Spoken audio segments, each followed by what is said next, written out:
Hello, and welcome to episode 4 of AutoMoarotica, where I'm reading terrible romance novels just for fun. Don't worry about the big hair, it's humid out here. I'm still getting used to it. As far as where we left off last time, I have no idea what's going on. Something about a maestro bear who has to play for the Pope, something about a cheetah doctor, a badger attacks somebody, and if you have no idea what I'm talking about, don't worry, neither do I. But you might want to check the previous episodes just to be sure.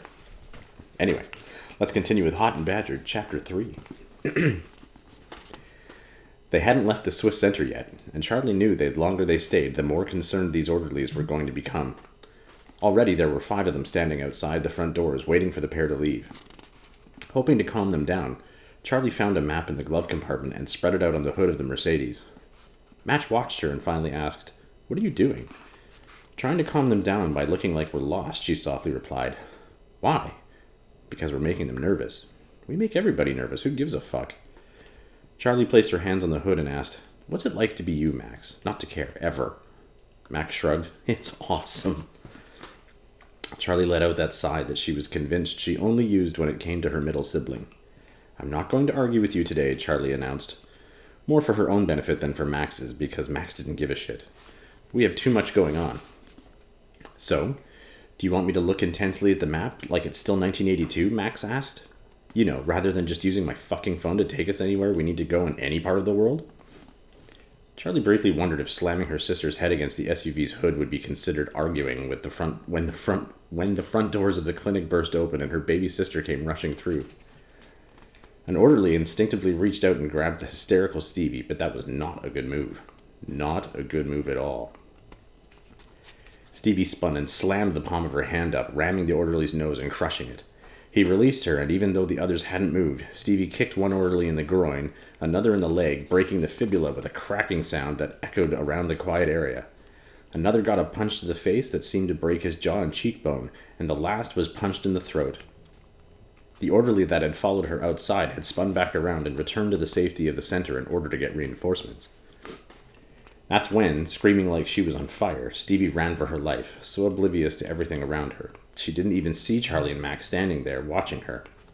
She just took off running, and with the tiger blood flowing through her veins, she hit 40 miles per hour pretty damn quickly. Max watched their panic-riddled sister tear off across the front lawn and hit the road that would lead out onto the main highway. "Guess the doc told her we'd be here." Then she laughed because, well, it was kind of funny. "Look at her go. I think sparks are coming off her feet." "Come on," Charlie ordered Max, tossing the map off the hood. "We have to catch her." They scrambled into the SUV and sped after their sister, heading down the long road that led to and from the clinic. On both sides were thick forests. "If she goes into the woods," "She's panicking," Charlie reminded Max. "She's just going to run until she can't anymore." "She's so fast." "In short bursts, but she has no stamina." Not an insult, just reality. Again, it was the tiger in her. The wolf and honey badger in Charlie meant she could trot for hours. Not that she ever did. Why bother when she could just easily rent a car? Max suddenly hit the brakes, and Charlie let out a relieved breath when she saw her baby sister standing in the middle of the road, taking in deep gulps of air and sobbing. "I'll get her." Charlie opened the door. "And when I bring her back, you be nice," she warned. "I'm always nice," Max laughed. "Shut up." Charlie walked around the car and over to her baby sister's side, but she didn't touch Stevie. She didn't put her arms around her and hug her. That was just a quick way to get her face torn off. "Stevie," she said her sister's name flatly with authority, her voice low. "Stevie," she repeated. Blinking away tears, Stevie straightened her back and focused on Charlie. "Charlie?" "Hey, Bubs." "Charlie!" Now Stevie was in her arms, hugging her tight, and Charlie hugged her back because she was no longer worried about getting her face ripped off. "You didn't leave me. You didn't leave me," she chanted. "Of course we didn't. We were just trying to find a way to get to you without the staff knowing." She stroked Stevie's hair. She started dyeing it a nice, safe blonde. Charlie kept hers brown, and Max dyed hers any color she was in the mood to see for the next few weeks or months. They did this to avoid the questions. So many questions about their hair. "How bad is it?" Charlie asked. Swallowing, Stevie took a step back. Her gaze focused on the trees behind Charlie's head. Charlie knew that look. "Is anyone dead?" Charlie now asked, worried about her sister's answer. No. Her voice lowered even more. No, I don't think so." She cleared her throat. "Someone may have lost an eye, though." "Okay." Charlie grabbed her sister's arm and quickly led her to the SUV, pushing her to the back seat and getting in beside her. "Go, Max." The car took off, and Charlie held her baby sister's hand and calmly spoke to her. "Deep breath in, deep breath out. In, out. Close your eyes and just focus on the engine sounds. The road beneath the wheels, the air against the car." "You're whining against my nerves," Max joked from the front seat. Stevie's gold eyes popped open, and she rammed the flat of her hand against the back of Max's seat. "Hey," Max barked. "Do you know what I've been through?" Stevie yelled. "Do you have any concept?" "Keep yelling at me and I'll give you something to really whine about." Unable to stand another second, Charlie slapped her hands together several times and yelped, "That's enough. We don't have time for you two psychotic females to be bickering like we're still in grade school." "Wait," Stevie said, the anger in her voice gone, unfortunately replaced by hysteria. "Do you hear that?" "Stevie, you need to..." No, listen." Charlie did, and she heard it too. "Is that a chopper?" Get to the chopper. As soon as Charlie asked the question, the military-type chopper charged past them so close, Charlie was surprised it didn't hit the roof of the car. I thought there was trees beside them. Anyway. Surprised it didn't hit the roof of the car. Max slowed to a stop. The chopper turns and came back, hovering about 50 feet away. "Dude," Max demanded, trying to look back at Stevie over her seat, "what kind of mental hospital did you go to?" The target and her sisters waited in the SUV. "Stay here," he ordered the pilot. "Give them a minute to figure out what's going to happen." "Got it." The original plan had been to take the target in the clinic, but he'd just been heading towards the building when she'd run out, hysterically screaming. He immediately gone back to the copter, especially when he realized that the two older sisters were still alive. His orders had been painfully simple. Pick up the target and bring her to the safe house. 2 other teams had been dispatched to take out the troublesome older sisters so they couldn't get in the way. Apparently, they had a reputation that had his clients concerned, but somehow those 2 had gotten away from full tactical teams. He still wasn't sure how they'd managed that. The sister on the driver's side eased out and headed toward the back of the SUV. "You want me to take her out?" "No," he replied immediately. "We keep them alive until we have the target. They'll keep her pliable." She's probably going for a weapon. He wasn't worried. The copter could handle a few gunshots. Tapping the mic, he began the negotiation process. Still in the backseat with Stevie, Charlie focused on her baby sister and ignored whatever the man in the chopper was saying. Most would be concerned with the chopper guy, but he was the least of her problems. Already Charlie could see the panic welling up in Stevie. And if Stevie snapped... "What's going on? Who are these people? They're not from the center. What did Dad do now?" Stevie spit out in rapid succession. Then she asked, "Why are they doing this? What are we going to do?" There it went. That high-pitched squeal that said Stevie was moments away from going into full panic mode. "Don't worry about them," Charlie told her sister. "Let's focus on your breathing." Stevie calmed down enough to glare at Charlie. "Seriously? I'm trying to help. I'm not an infant. Fine. Then balls the fuck up." "Don't snarl at me," Stevie shot back, her panic finally overridden by anger, which Charlie welcomed. If you only would, both sisters screamed and ducked down, hands over their heads. The entire SUV bucked from the explosion. They waited a few seconds before sitting up and staring out the front window with their mouths open as the remains of the chopper landed all around their vehicle. And with the chopper were the remains of several men, their charred bodies and pieces from those bodies banging against the vehicle and ground with nauseating thuds. Charlie heard Max humming and turned to see that she had the back door open and was returning the weapon she held to its case. "A rocket launcher?" Charlie exploded. "Oh my God," Stevie gasped. "Have you lost your mind?" "A rocket launcher. Okay. Just go with it." Max shrugged. "What? I wasn't about to get into a shootout with them. That's a military chopper. Did you see the Gatling guns on the sides? I don't care, you idiot. What are we supposed to tell the Swiss authorities?" Frowning, Max asked, "Why would we talk to anybody about this?" She closed the back door, went around the SUV, and got into the driver's side.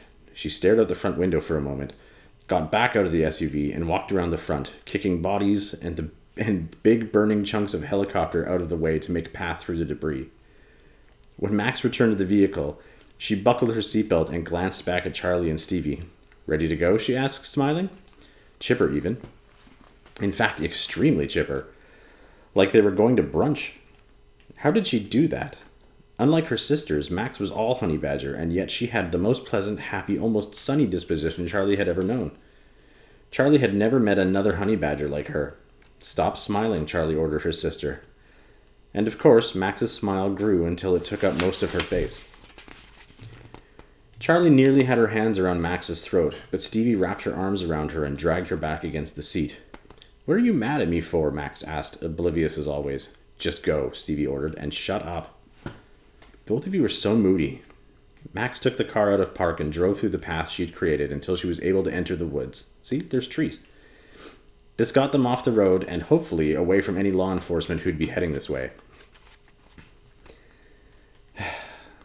So this is what it was like to be a true maestro. Berg thought he'd gotten it before, but he hadn't. Not until men came from the Vatican sent personally by His Holiness so that they could escort Coop to his next venue. Even cooler, they were waiting to board a private jet that was only used for His Holiness.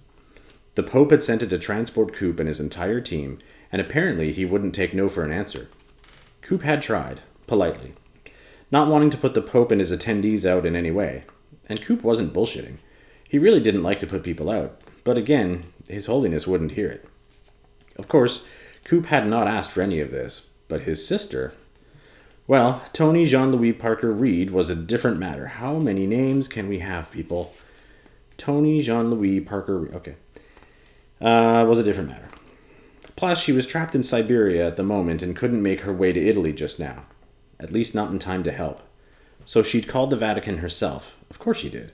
And had them made all the arrangements for her brother's safety, she'd said. A sentiment that Berg could hardly roll his eyes over. "Hey, Berg," Coop said next to him. "Huh. My sister is sending even more backup to get us home." Berg rolled his eyes again. "Oi." The jackal chuckled. "Don't take it personally, it's just my sister's way, and she can be obsessive when it comes to her siblings. Among jackal families, she's considered the gold standard of proper older sibling behavior. Is she sending someone I'm going to hate? I don't think so, but I can never tell with you and your brother which people you guys hate. Unlike your sister, who is very direct about her hatred. You do always know where you stand with my sister. I heard she'll be the one handling," he made air quotes with his fingers, "handling Tony when she gets here." "Well, Dag and I weren't going to do it." "Nope," Dag muttered. "I don't blame you. She wanted to fire you guys, by the way, but I said absolutely not. They're my friends, and so what if they put me in grave danger and put my life, and more importantly, my God-given gifts at risk? A loss that would deprive the entire world, maybe even the universe, of something truly amazing. And they're still my friends." Berg gazed down at Coop. "How big of you?" "I thought so." "We're friends?" Dag asked. "The jet is ready, Maestro," one of the Vatican's men announced. With Dag on one side of Coop and Berg on the other, the trio began to walk toward the door that would lead them to the private airstrip. But as they passed the front desk, Berg caught sight of the TV behind the attendant. Both he and Coop stopped walking and briefly watched the Italian-language news announcement about a helicopter in Switzerland that had been shot down on the private road. Coop didn't understand Italian, but he got the gist of the story from the visuals. He looked at Coop and the jackal stared back, both of them silently asking the question. Then, after several seconds, they both said together, "Nah," and continued on toward the awaiting jet. It was really good we had that dialogue. It was very important. "Get out. I have to set this thing on fire." Charlie stared at her sister. "Are you just on a rampage? What are you doing?" "Don't worry. We have another car waiting right there. We're totally covered." With another pleasant smile, Max walked off. "She's going to get us killed or put in prison for the rest of our lives," Stevie informed Charlie. "I just want you to know that." "I wish I could argue with you," Charlie admitted, "but I can't." They got out of the car, each grabbing a duffel bag from the back of the SUV, and headed in the direction Max pointed out to them. As Charlie walked, she smelled smoke from behind her just before Max ran up to them. Another bag was hanging from her shoulder, and Charlie stopped, and her sister stopped with her. "You brought the rocket launcher? You expect me to leave it? Do you know how much these things cost? Especially these really compact ones? Are you nuts?" She scoffed before heading off again. "You know, we could kill her here and bury her, and no one would even know." She frowned and shook her head. "I guess that was a horrible thing to say." "No, sweetie, it was just a honey badger thing to say. Nothing to worry about. I say honey badger things all the time, but never do them." They followed Max, reaching a brand new Range Rover painted a very bright red. "Subtle," Charlie said to Max. Her sister grinned, oblivious, and quickly began packing the trunk, stopping to answer her vibrating phone.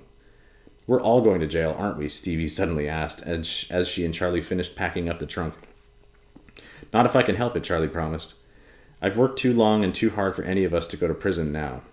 She paused a moment and then added, but if we have to sacrifice someone, it'll be Max. She could handle prison way better than either of us. After a few minutes, Max returned to their side, and Charlie knew, as soon as she saw her sister's face, that something had changed. What? Charlie asked when Max didn't say anything. Max glanced at Stevie and then back to Charlie. I just got a call from New York. Oh God, Stevie began. Oh God, oh God, oh God, Stevie, Charlie said, raising one finger. No. She could see her sister was readying herself for another panic attack, and Charlie simply didn't have the patience for it right now, especially when Stevie could go from 0 to hysterical in 6 seconds. She was the Ferrari of panic. Breathe, she ordered Stevie before facing Max. Who do we know in New York? Not a lot of people, but... She cleared her throat, glanced at Stevie, who was now doing her deep breathing exercises. It's Dad. Charlie briefly closed her eyes. Let me guess. He's in jail. He wants bail. Well, fuck him. I'm 1,000% positive that we're on the run because of him, so he can stay in jail until he rots. He's dead, Maxie abruptly announced. They need someone to identify the body.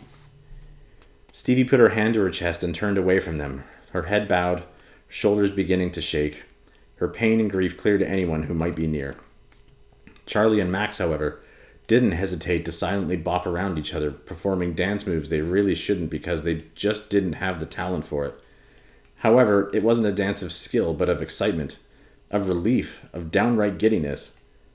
Neither sister spoke as they boogied around each other because words weren't necessary, but despite their silence, Stevie slapped her hand against the Range Rover and snarled, I know what you two are doing back there, and stop it. He's still our father.